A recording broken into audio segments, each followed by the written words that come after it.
është një thënie profetike, ne i themi hadith, terminologjin islame, e të dërguarit të Zotit pejgamberit alayhi salam, i cili e ka thënë shpesh, shumë shpesh, dhe atë në vendin dhe në kohën më të shajt, më të çmuar, e që është në namaz, pikërisht ulur në tehijat apo në uljen e fundit të namazit. Pra prej duave lutjeve të cilat i ka bërë ai bekuar ka qenë edhe kjo: o Zot, më ruaj nga kufri, mos besimi, më ruaj nga varfëria, fukaralluku, më ruaj nga dënimi i varrit.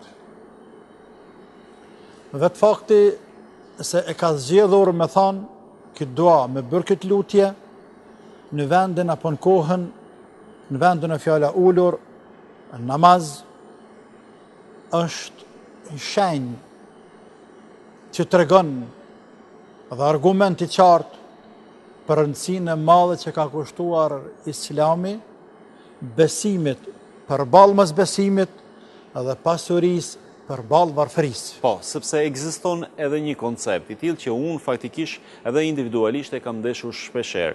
Nga njerëz jashtë besimit ka një perceptim që në besim monumentalizohet varfëria dhe jo pasuria. Pra njeriu duhet të jetë sa më mundësisht jo i varfër, po përgjithsisht në kufijtë e varfërisë të notoj. Këtu i kem dy tema, secila prej tyre është shumë e gjerë dhe ka shumë për të folur për te. Çështja e parë, thënia e parë profetike e pejgamberit të bekuar: o Zot, më ruaj nga mosbesimi. E çka do të thotë mosbesim? Dhe pjesa e dytë, më ruaj nga varfëria.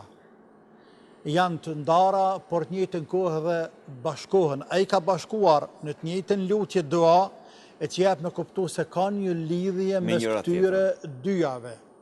Për faktin që i ka bashkuar, sepse ai nuk flet me hamendje, por flet atë që është i shpallur nga i madhi Allah.